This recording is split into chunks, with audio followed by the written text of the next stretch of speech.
Halo pemirsa, kembali Anda menyaksikan Halo Indonesia. Dan seperti biasa selama 1 jam ke depan kami akan menghadirkan beragam informasi menarik. Dan di edisi Hari Kartini hari ini kami punya hal-hal yang spesial ya. Apa aja Minja? Ya, hari ini kita telah menyiapkan berbagai cerita dan inspirasi dari perempuan-perempuan hebat di tanah air. Antara lain, 49% perempuan Indonesia jadi kepala keluarga. Ada pula seorang perempuan yang membuka lapangan pekerjaan. Ya, dan pada segmen bincang kita akan membahas tentang sepak terjang kapal perempuan membela hak kaum hawa. Dan inilah Halo Indonesia selengkapnya.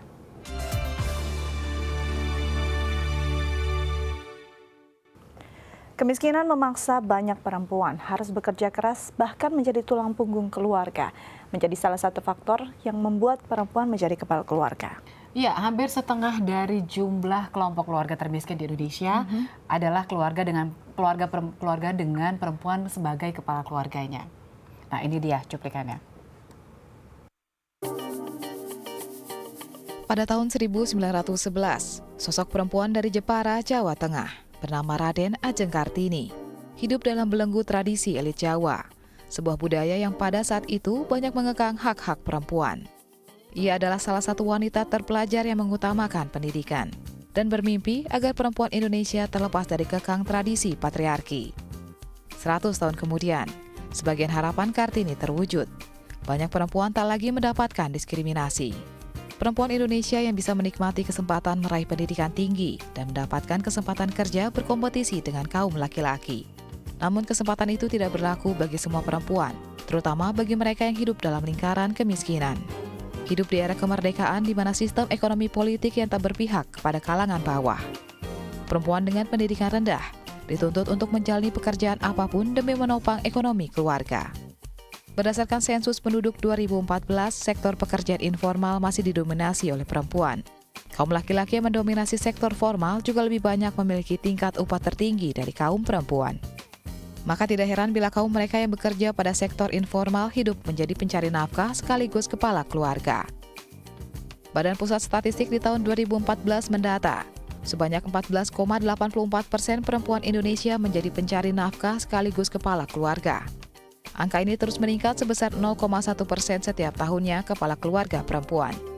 Rata-rata berusia 18 hingga 65 tahun. Mereka memiliki 1 hingga 6 tanggungan, yang biasanya mencari nafkah di sektor informal. Penghasilannya rata-rata hanya mencapai Rp10.000 per hari. Setengah dari mereka tidak berpendidikan dan mengalami buta huruf. Ini menunjukkan bahwa emansipasi memang sudah tercapai, namun segresi gender masih mengkhawatirkan.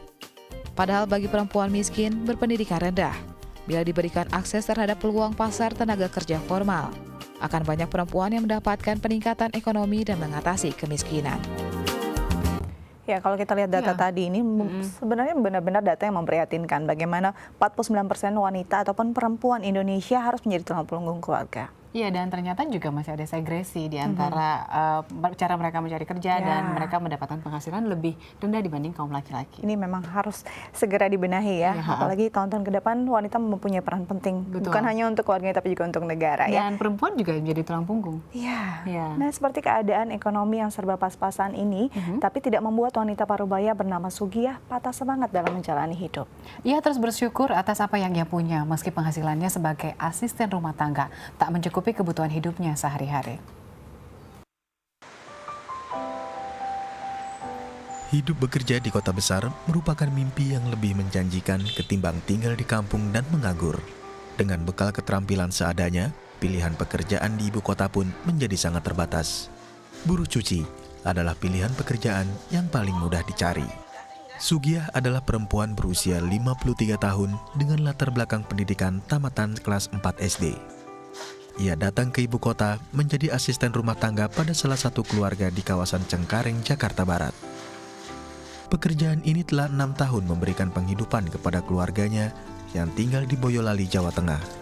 Meski memiliki 2 anak yang sudah berkeluarga, namun Sugiyah tetap mengirimkan bantuan biaya ke kampung halaman karena ada 3 cucu yang setiap bulan menanti bantuan biaya pendidikan. Penghasilan sebesar Rp700.000 harus ia sisihkan untuk biaya kontrakan rumah dan makan sehari-hari bersama keluarga.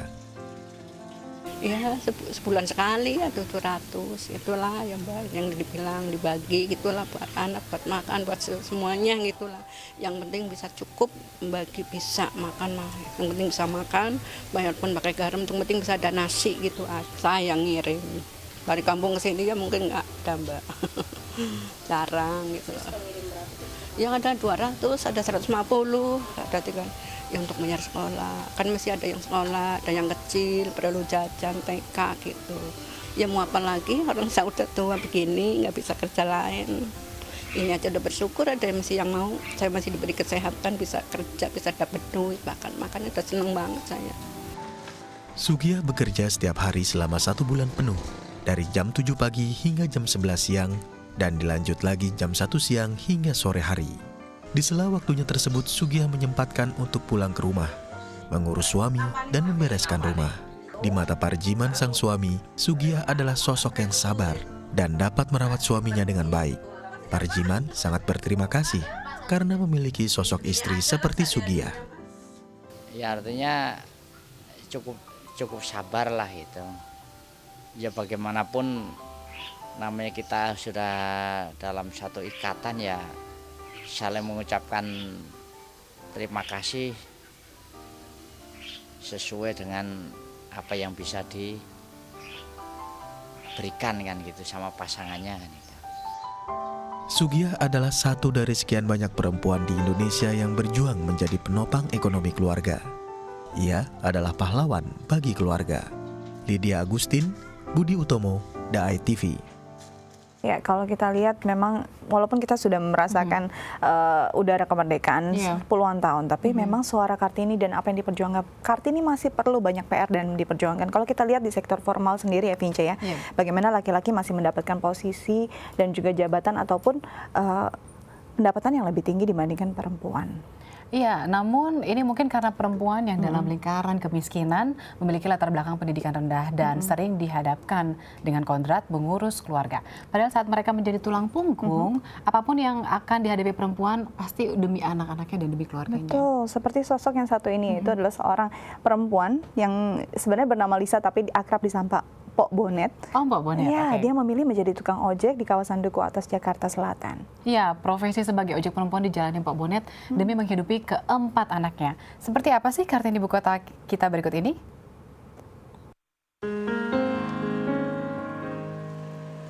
Berjuang hidup di tengah kerasnya ibu kota.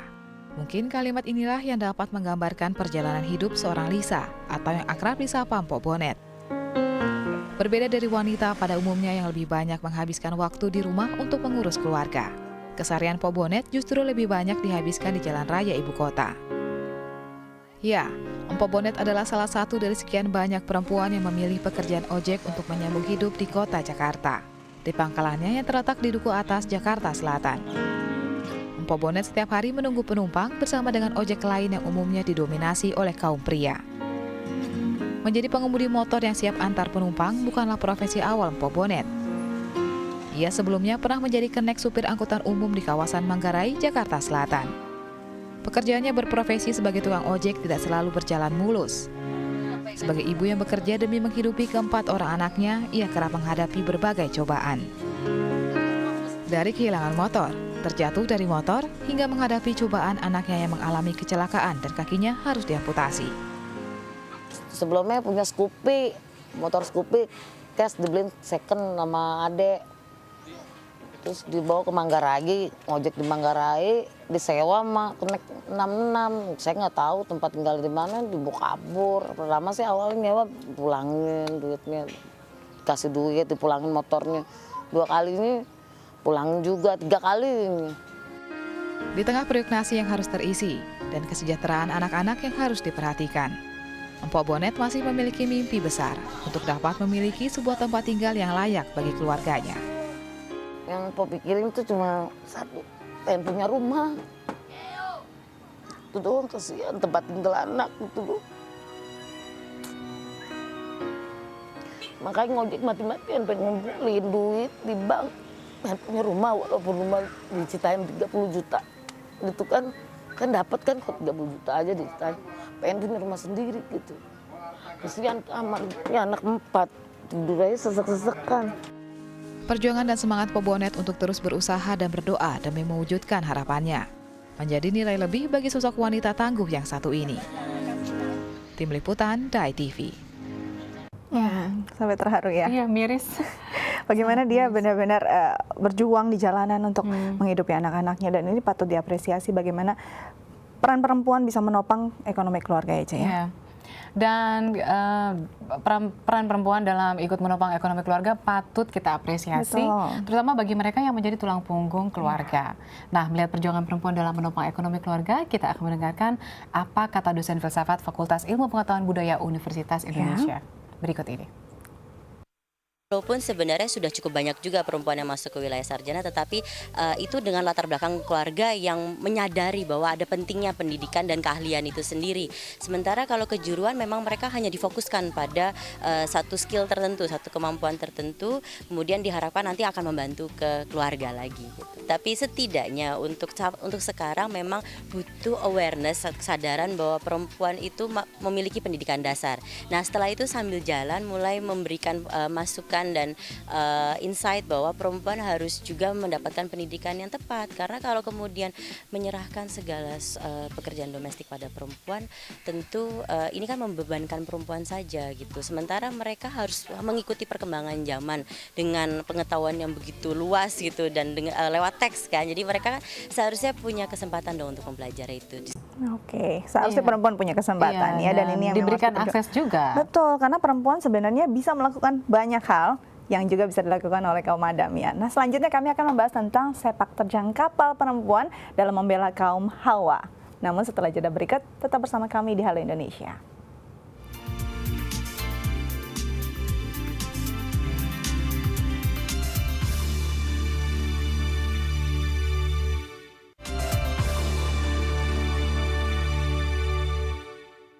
Ya, pemirsa, Anda kembali menyaksikan program Halo Indonesia. Nah, Vinca, hari ini hari yang spesial untuk para perempuan. Bagaimana kita memperingati lagi suara Kartini yang selama ini memperjuangkan hak-hak kaum Hawa ya, Jaya. Nah, tapi kalau kita lihat sebenarnya dari sekian kemajuan yang dirasakan baik di Jakarta maupun di Indonesia sendiri, nasib perempuan masih harus diperjuangkan. Masih banyak perempuan-perempuan yang terbelenggu dari kemiskinan.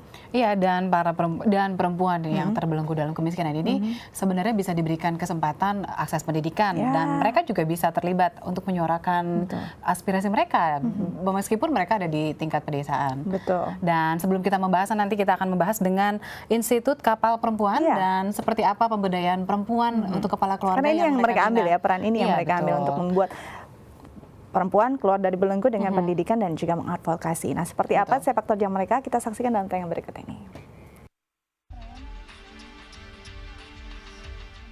Menanamkan edukasi dan wawasan pada kaum perempuan, terutama bagi mereka yang berada di bawah garis kemiskinan, adalah salah satu misi dari Lingkaran Pendidikan Alternatif Perempuan atau Kapal Perempuan.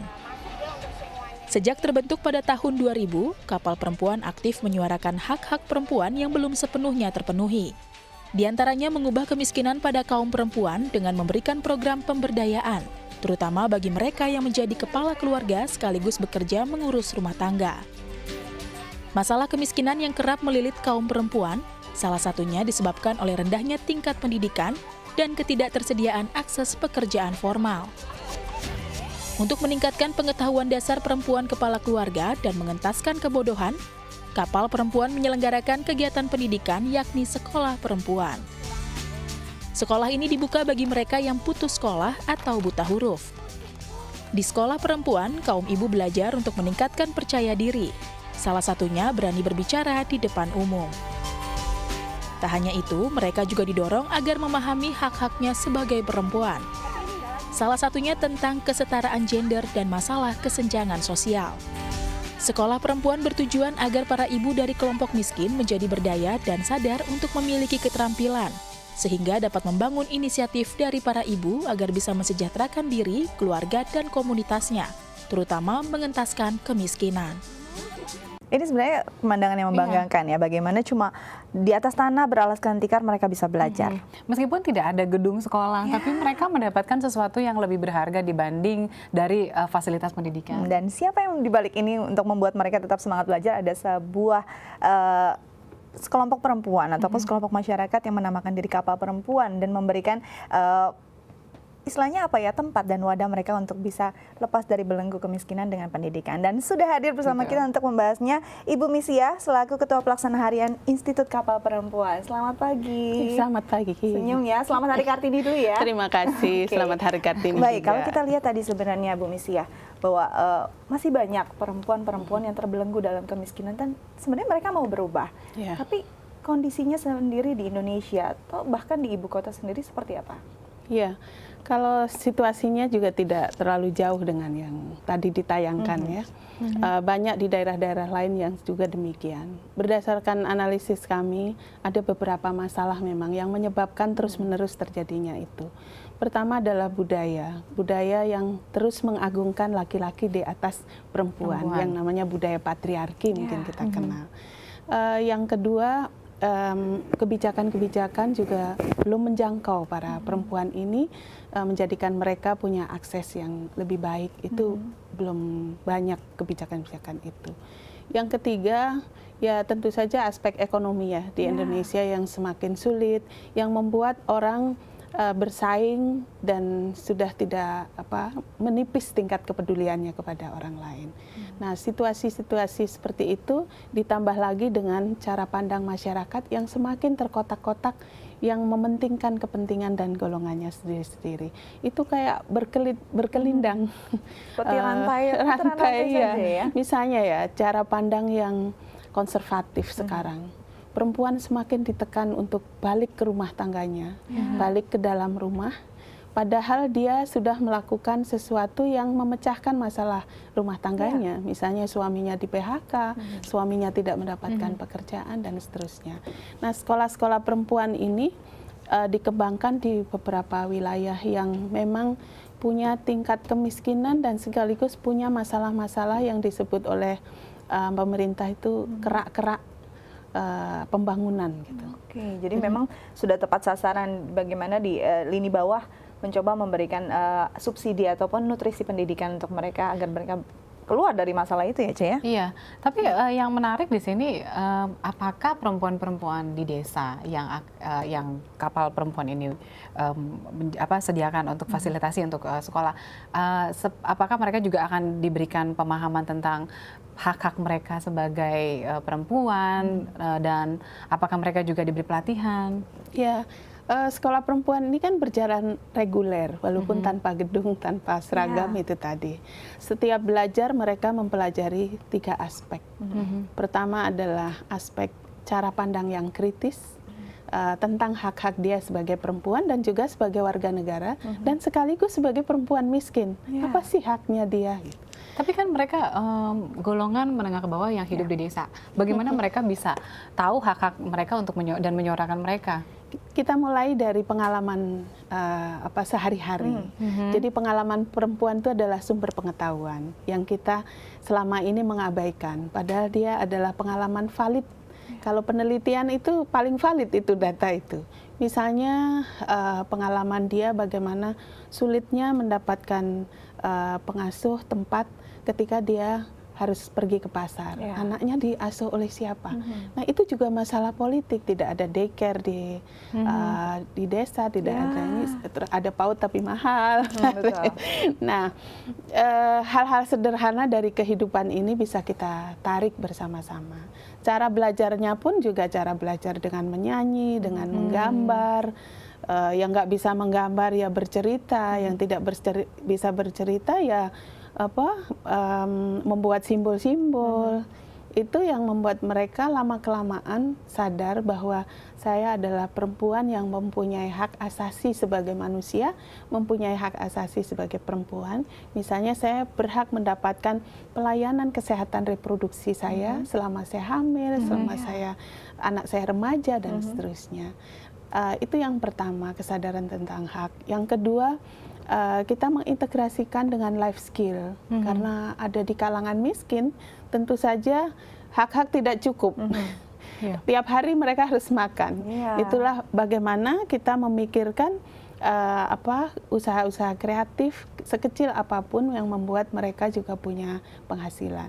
Yang ketiga adalah belajar dari semua haknya dan pengalaman pahitnya, bagaimana meningkatkan kepedulian dan solidaritas dia kepada lingkungannya sehingga mereka mau berorganisasi mengorganisir diri untuk mengangkat kepentingan-kepentingan. Nah, ini permasalahannya. Mungkin si perempuan mau, tapi masalah kodrat dan tugas seorang wanita yang terkadang melekat, dan ini membuat mereka terbelenggu untuk sulit maju karena mungkin tidak dapat dukungan dari sang suami, tidak dapat dukungan dari mertua atau orang tua yang menganggap bahwa perempuan ya memang bekerja di rumah. Nah, bagaimana Kapal Perempuan coba mengorganisir ini, coba merubah pola pikir tidak hanya untuk kaum perempuan tapi juga untuk keluarga mereka.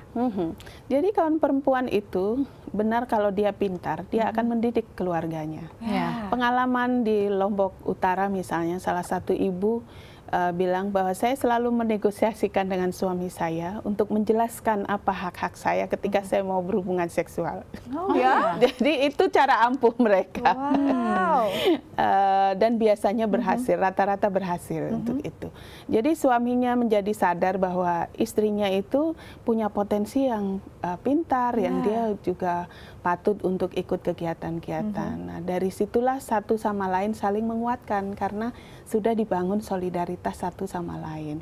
Budaya memang sangat mengekang ini, bahkan penafsiran-penafsiran agama juga melegitimasi ini. Tetapi kekuatan perempuan ketika dia sadar bahwa dirinya sudah mempunyai hak yang sama, yang setara, dan dia punya keberanian, dia akan melakukan apa saja dia untuk menjelaskan kepada orang lain. Tapi tetap perlu dukungan dan juga support, dan ini dilakukan oleh Kapal Perempuan. Nah, kita masih akan membahas seperti apa dan apa yang dilakukan, upaya apa yang dilakukan oleh Kapal Perempuan untuk membuat para perempuan yakin akan kekuatan mereka ya. Tapi kita akan bahas setelah jeda berikut. Tetap bersama kami di Halo Indonesia.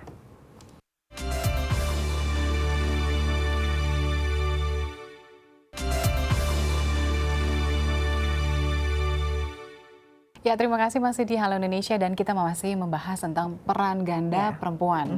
Dan tadi kita sudah sampai bagaimana Kapal Perempuan mencoba untuk mengadvokasi para perempuan, juga membuat mereka lebih sadar terhadap hak-haknya dan memberi wadah pendidikan. Betul. Dan yang menarik, di mana saja Kapal Perempuan ini ada di Indonesia, dan apakah memang wilayahnya tersebut dipilih berdasarkan karena tadi kerak kemiskinan tadi?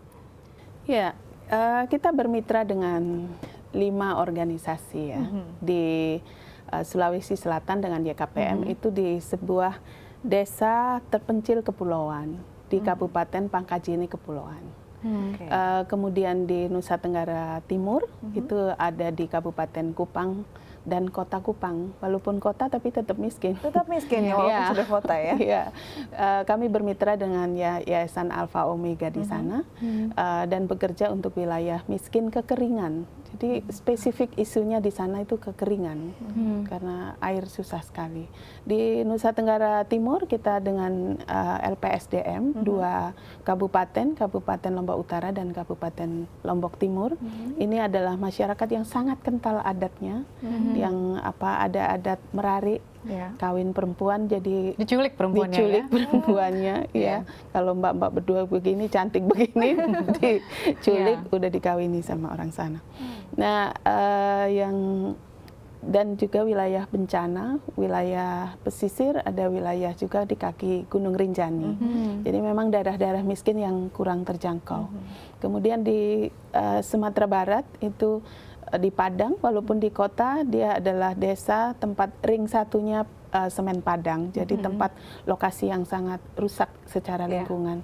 Dan Gresik itu walaupun namanya Jawa Timur, Jawa, tapi tetap saja wilayah Indonesia tertinggal yang miskin, yang banyak perkawinan di bawah umur dan drop out perempuan.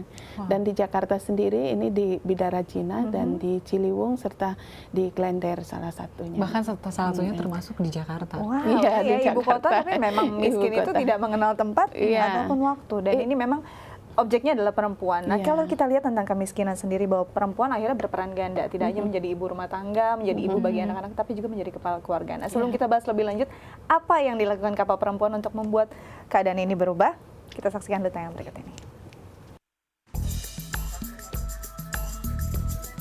Menjadi kepala keluarga bagi seorang perempuan tidaklah mudah. perempuan kepala keluarga memikul beban ganda dalam rumah tangga, yakni mengurus rumah tangga sekaligus mencari nafkah. Penyebabnya pun beragam, mulai dari perceraian hingga kematian sang suami.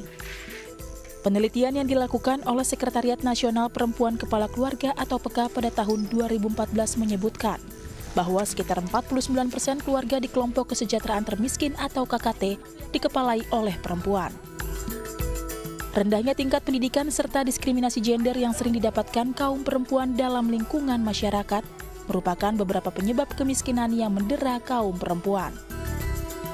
Untuk memutus rantai kemiskinan di kalangan perempuan yang menjadi kepala keluarga, ada beberapa solusi yang dapat dilakukan oleh pemerintah, seperti merevisi peraturan pemerintah terkait perlindungan perempuan kepala keluarga, meningkatkan akses pekerja formal kepada perempuan, meningkatkan program pemberdayaan perempuan miskin, serta menyuarakan kesetaraan gender antara perempuan dan laki-laki dalam bermasyarakat, menghilangkan kesenjangan sosial antara kaum laki-laki dan kaum perempuan. Baik, Iya, menghilangkan itu tadi. kesenjangan sosial antara kaum laki-laki dan perempuan. Nah, selain memberikan pendidikan, mungkin pendidikan dasar atau wawasan di sekolah perempuan yang didirikan oleh kapal perempuan, apakah istilahnya kesenjangan ini juga ada pendekatannya untuk mereka lebih paham, lebih sadar bahwa ini emansipasi dan kita setara? Apa ini juga menjadi fokus dalam sekolah perempuan? Iya, betul. Itu juga menjadi salah satu fokusnya, dan juga kesadaran bahwa kemiskinan mereka itu bukan karena dirinya sendiri, tapi ada faktor-faktor lain. Misalnya faktor politik, faktor budaya, faktor ekonomi. Nah, bagaimana bisa mengkaitkan satu faktor dengan yang lain? Itu mereka juga belajar tentang analisis masalah gitu. Wow. Mereka bisa belajar analisis Iya. masalah. Jadi analisis sosial dengan cara pandang perempuan. Misalnya mengapa perempuan miskin? Oh, jawabannya yang pertama karena nggak sekolah. Tapi kenapa nggak sekolah? Karena aku perempuan, nggak boleh nanti jadi ibu rumah tangga saja, dan nanti ditarik-tarik, oh ternyata ada budaya di situ. Kemudian dilihat apa peraturan-peraturan di desa sudah membuat perempuan itu setara atau punya kesempatan. Nanti tarik-tarik lagi ke nasional. Karena itu kami menggabungkan 3 pendekatan dalam hal ini. Pertama, kami mempunyai satu fokus yang namanya knowledge development. Jadi membangun pengetahuan, dan pengetahuan itu diperoleh dari pengalaman perempuan. Jadi pengalaman perempuan jadi penelitian, kemudian tapi penelitian nggak berhenti dalam perpustakaan, jadi aksi nanti. Tetap akan jadi referensi aksinya. Kemudian yang kedua, advokasi kebijakan-kebijakan supaya responsif terhadap masalah-masalah perempuan dari tingkat desa sampai tingkat nasional. Baik. Dan tadi katanya ada responsif, dan katanya juga kapal perempuan ini juga bisa membuat perempuan di desa itu lebih bisa terlibat dalam mengambil keputusan kebijakan untuk mereka sendiri ya. Tapi nanti kita masih akan bahas tentang yang ini ya. Pemirsa, kami masih ada informasi lain, tetap kembali. Kami akan kembali setelah yang satu ini.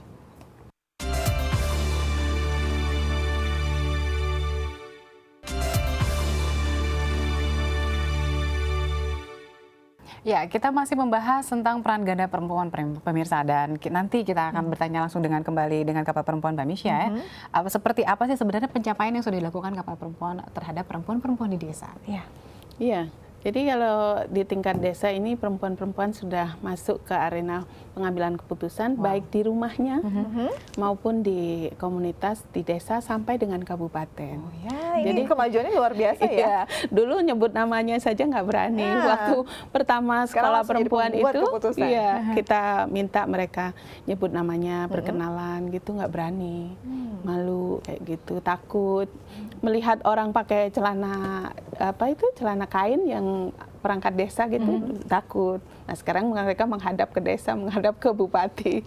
Dan mereka bisa menyuarakan apa kebutuhan mereka ya? Iya, jadi misalnya ya di salah satu desa di Lombok Timur, kemudian hampir di semua ya, di Jawa Timur, kemudian di Kupang, Pangkajene juga demikian. Jadi misalnya mereka melihat bahwa persoalan perkawinan di bawah umur itu terlalu menjadi masalah utama di desa itu.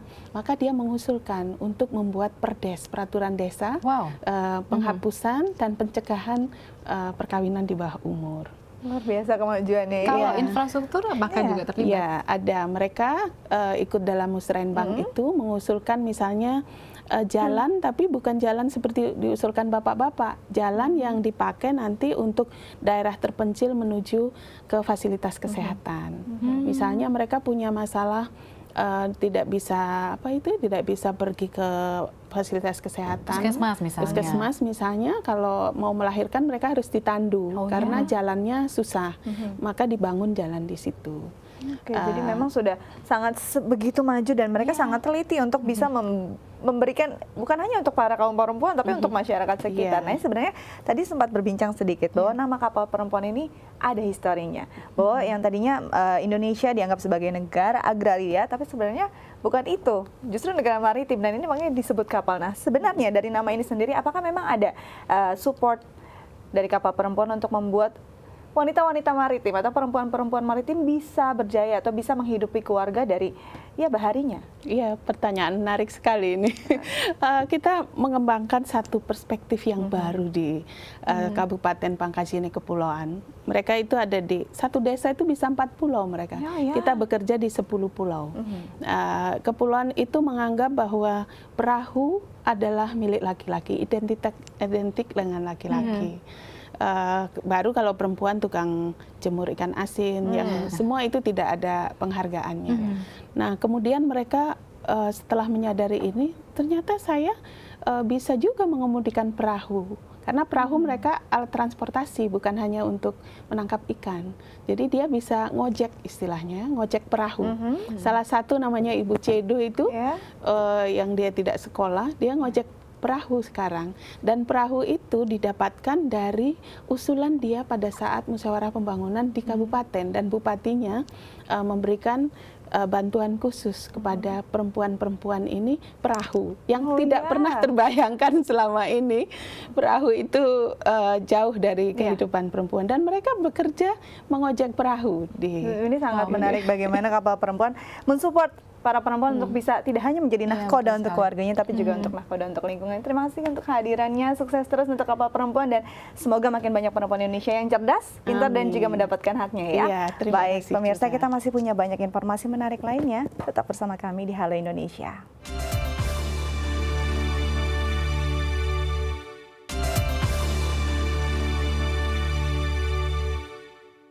Pemirsa, menjadi seorang pengusaha sukses di bidang industri kreatif dengan melibatkan para petani. Inilah yang coba dilakukan oleh wanita muda bernama Nadia Fadila Saib. Iya, Nadia berhasil merangkul para petani untuk mau menjalankan bisnis sosialnya lewat usaha sabun berbahan alami.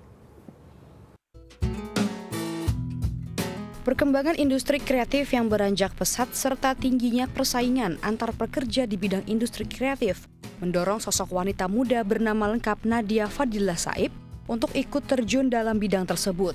Dengan memanfaatkan potensi alam dalam negeri, Nadia berupaya mengolahnya ke dalam bentuk produk perawatan tubuh organik. Ide awalnya muncul saat ia mengikuti program mahasiswa wirausaha Institut Teknologi Bandung pada tahun 2009 lalu. Nadia mendapatkan dana bantuan berupa modal usaha dengan mengusung nama Wangsa Jelita. Melalui Wangsa Jelita, Nadia membuat bisnis produk perawatan tubuh yang terbuat dari bahan-bahan alami, seperti sabun mawar. Dalam proses pengerjaannya, Nadia dan beberapa rekan kerjanya melibatkan komunitas lokal, yang salah satu diantaranya merupakan komunitas petani mawar. Para petani mawar yang menjadi mitra kerja Wangsa Jelita juga mendapatkan 10% dari keuntungan yang didapat melalui penjualan sabun mawar. Bedanya kalau dulu cuman tahu berkebun saja, kalau sekarang banyak menambah pengetahuan, bisa berkumpul-kumpul sama ibu kelompok yang lain, terus sama tamu-tamu dari Jakarta, terus bisa dari sabun itu bisa menambah penghasilan suami saya membantu. Melihat semangat para petani mawar dan peluang yang cukup besar lewat usaha sabun mawarnya, pada tahun 2014 lalu, Wangsa Jelita, hasil bentukan Nadia ini kembali memberdayakan warga di Desa Sarongge, Cianjur, Jawa Barat. Para petani di sini dinilai mampu memberikan nilai lebih pada hasil alam yang mereka miliki. Kini tak hanya memanfaatkan aroma mawar, sereh, teh hijau, dan kopi pun menjadi target bahan olahan sabun alami berkualitas selanjutnya. Kita ingin ngasih tahu terutama untuk pengguna produk ya, ke si pengguna produk ini paham bahwa si produk uang sejelita ini dari awalnya dari petani sampai sekarang itu perjalanannya panjang dan masing-masing tahapnya itu punya impact yang berbeda. Uang sejelita itu kan salah satu produk bikinan anak bangsa gitu ya. Terus dia organik dan udah gitu dia ada sosial bisnisnya gitu. Kalau bisnis yang ada sisi sosialnya tentunya bagus banget ya, karena untuk keberlanjutan gitu. Jadi kayak misalnya kita nggak terus mendapat manfaat dari lingkungan, tapi kita juga bisa memberikan sesuatu buat lingkungan itu sendiri gitu. Berkat bisnis sosialnya, Nadia berhasil meraih penghargaan International Young Creative Entrepreneur tahun 2010 dari British Council. Lewat penghargaan ini, Nadia menerima bantuan modal sebesar 100 juta rupiah untuk mengembangkan bisnis sosialnya. Bantuan ini digunakan untuk pelatihan para petani, persiapan pemasaran, dan biaya operasional lainnya. Tim Liputan, The ITV. Ya, bisnis sosial dan juga kreatif ini seperti yang dilakukan oleh salah satu perempuan bernama Tri Amelia melalui ide kreatifnya mendirikan usaha jasa gosok keliling. Ya, berkat kreativitas dan keuletannya kini ia dapat membuka lapangan pekerjaan bagi 5 ibu rumah tangga di sekitarnya. Kalau udah ke rumah bayar. Dialah Tri Amelia atau akrab disapa Ica. Ibu 3 anak ini memiliki ide kreatif membuka usaha jasa setrika keliling yang populer disebut gokil atau gosok keliling. Bermodal 1 unit motor dengan kotak berisi kompor, panci, gas, dan setrika uap, Ica berkeliling komplek perumahan Villa Gading 3 Bekasi untuk menawarkan jasa gosok kelilingnya kepada warga sekitar. Ia berkeliling dari pukul 8 pagi hingga 4 sore. Agar menarik perhatian warga, Ica mengendarai motor gosok kelilingnya sambil sesekali membunyikan klakson motor. Sebelumnya, Ica sudah menekuni usaha setrika kiloan sejak tahun 2013. Agar usahanya lebih banyak dikenal orang, Ica memiliki ide untuk membuat jasa gosok keliling. Dengan bantuan dari suaminya dalam memodifikasi motor, pada Maret 2016 dimulailah usaha jasa gosok keliling. Hasilnya, omset usaha setrika kiloan Ica bertambah 2 kali lipat. Dalam sehari, pesanan setrika yang masuk mencapai 250 kg pakaian. Dengan bandrol harga 3.500 per kilogram, bisnis gosok keliling Ica bisa meraih omset sampai 10 juta rupiah per bulan. Saat ini, ia mempekerjakan 5 orang karyawan yang semuanya adalah perempuan. Melalui usaha ini, Ica ingin menginspirasi banyak orang bahwa perempuan bisa berkarya dan berkontribusi dalam membantu perekonomian keluarga. Mudah-mudahan perempuan juga bisa ya untuk membuka usaha, membuka lapangan pekerjaan gitu kan. Selama ini kan mungkin pekerja kan laki-laki ya, kebanyakan gitu. Ya mungkin perempuan juga bisa gitu untuk mencari rezeki gitu ya. Dengan cara seperti itu gitu. Ya mungkin kalau dari situ nggak ketampung, kita bisa buka di rumah gitu kan. Jadinya omsetnya juga agak lumayan banyak juga gitu. Intinya ya mudah-mudahan lebih semangat lah gitu. Menyemangati ibu-ibu yang lain juga. Kreativitas dan keuletan Ica dalam mengembangkan usaha telah menginspirasi banyak orang. Salah satunya adalah Ibu Tommy yang merupakan pelanggan tetap dari jasa gosok keliling Ica. Menurutnya, hal yang dilakukan Ica adalah bentuk dari emansipasi wanita. Termasuk emansipasi ya, jadi perempuan jangan hanya diam, jangan hanya di rumah. Untuk menjemput rezeki itu mesti dijemput seperti begini gitu. Ini termasuk kategorinya menjemput rezeki, jadi nggak usah diam di rumah gitu. Mesti ada kegiatan lain. Kalau nunggu di rumah aja kan kita gimana ya kalau ada yang mau. Kalau gokil gini kan rata-rata hampir semua gitu. Hampir semua ibu-ibu lumayan ya, kita nggak perlu jalan, nggak perlu mengeluarkan tenaga, udah siap di rumah. Untuk mengembangkan usahanya, Ica akan menambah jumlah karyawan dan kendaraan operasional gosok keliling. Yeremia Tera, Budi Utomo, DAI TV. Ya, kemajuan memang tidak menjamin kesejahteraan ya. Iya. Kalau kita lihat masih banyak di daerah-daerah pelosok ataupun daerah-daerah terpencil yang masyarakatnya belum mendapat pasokan listrik. Ya, seperti yang ada di seperti yang dilakukan oleh Tri Mumpuni justru tergerak untuk membangun pembangkit listrik tenaga mikrohidro untuk memenuhi kebutuhan listrik bagi masyarakat desanya. Nah, seperti apa? Berikut liputannya. Di Indonesia, penyebaran energi listrik masih terbilang minim dan tidak merata. Padahal, tanpa disadari, wilayah pedesaan yang berada di dataran tinggi justru memiliki potensi besar yang dapat diberdayakan untuk menghasilkan energi listrik. Salah satunya di Desa Mekarsari Subang, Jawa Barat. Desa ini sudah mengelola pembangkit listrik tenaga mikrohidro secara mandiri sejak puluhan tahun yang lalu. Pembangkit listrik tenaga mikrohidro bernamakan Cinta Mekar yang terdapat di Subang, Jawa Barat ini dibangun atas keberhasilan Tri Mumpuni meyakinkan pemerintah Jepang, Belanda, dan Indonesia untuk mau mengembangkan inovasi ramah lingkungan tersebut. Kita itu ya terobsesi dengan namanya pembangkit listrik yang bertumpu pada kemampuan masyarakat. Artinya apa? Di Indonesia itu sangat banyak sungai-sungai seperti ini yang bisa dibangkitkan menjadi energi listrik. Pertama, dia bersih terhadap lingkungan. Tidak seperti kalau pembangkit itu menggunakan BBM. Jadi dia tidak menghasilkan CO2. Betul-betul bersih terhadap lingkungan. Dan airnya pun tidak diambil secara materi. Dia hanya dipinjam airnya dialirkan untuk menghasilkan energi. Setelah itu airnya masuk kembali ke sungai. Jadi itu betul-betul bisa dikatakan 100% environment friendly atau ramah lingkungan. Dan ini walaupun teknologi tinggi, tapi user friendly. Dengan mudah bisa dipahami oleh masyarakat. Dengan cara apa? Masyarakat kita berdayakan, kita latih sampai dia betul-betul mampu. Karena teknologi yang baik, yang bermanfaat buat rakyat adalah teknologi yang dibawa sedekat mungkin kepada kemampuan masyarakat, kemampuan rakyat. Keberhasilan Tri Mumpuni dalam menciptakan pembangkit listrik tenaga mikrohidro bukan tanpa hambatan. Dibantu oleh sang suami yang mengajak masyarakat setempat dan para insinyur tanah air untuk mau membangun pembangkit listrik tenaga mikrohidro yang memanfaatkan tenaga potensial air. Sejak tahun 1990, Tri telah mampu memberdayakan potensi alam di pelosok Indonesia. Tercatat sudah lebih dari 80 wilayah di seluruh Indonesia kini telah memiliki pembangkit listrik ramah lingkungan. Peran Tri Mumpuni dalam meningkatkan taraf hidup masyarakat pedesaan akan kebutuhan energi listrik menjadi bukti konkret pengabdian seorang wanita tangguh dalam memperjuangkan kesetaraan hidup masyarakat pedesaan. Tim Liputan, DAI TV. Seorang pria bernama Sarwandi begitu terkesan dengan sosok perempuan bernama Kartini.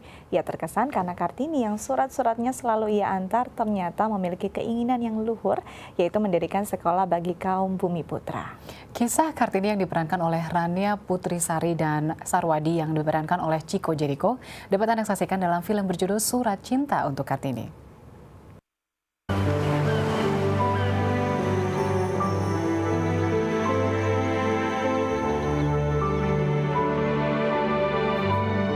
Kalian ingat, pendidikan itu penting, apalagi untuk perempuan. Nantinya, laki-laki dan perempuan. Seorang petugas pos bernama Sarwidi langsung jatuh hati pada sosok Kartini. Namun rasa cinta yang timbul di hati Sarwidi ditentang oleh sahabatnya bernama Mujur, yang menganggap Kartini sosok perempuan aneh karena ingin mendobrak tradisi. Sarwidi sempat terpengaruh sahabatnya mengenai sosok Kartini. Tidak boleh memanggil ibu ke perempuan yang sudah melahirkan. Namun anggapan tersebut berubah ketika mengetahui bahwa Kartini memiliki keinginan untuk mendirikan sekolah bagi anak-anak pribumi. Bilang saja. Cinta Sarwidi bertepuk sebelah tangan ketika Kartini dilamar oleh Bupati Rembang yang telah memiliki 3 orang istri. Tidak bisa, Nil. Tidak mau kawin dengan laki-laki yang sudah beristri. Sebelum Doro pergi, tolong jawab satu pertanyaan saya, Doro. Apakah Doro masih ingin memperjuangkan derajat perempuan?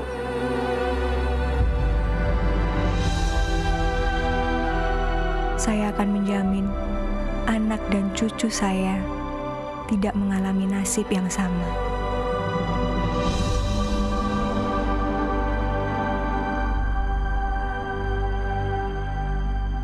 Ya, informasi tadi sekaligus menutup perjumpaan kita hari ini. Saksikan terus Halo Indonesia dari Senin hingga Jumat di waktu yang sama. Dan jangan lupa follow Twitter kami di @dai_tv dan @haloindo_dai_tv. Akhir kata, saya Astia Dika. Dan saya Vinci Bintang. Mewakili seluruh kru yang bertugas, pamit undur diri. Sampai jumpa dan selamat Hari Kartini Perempuan Indonesia.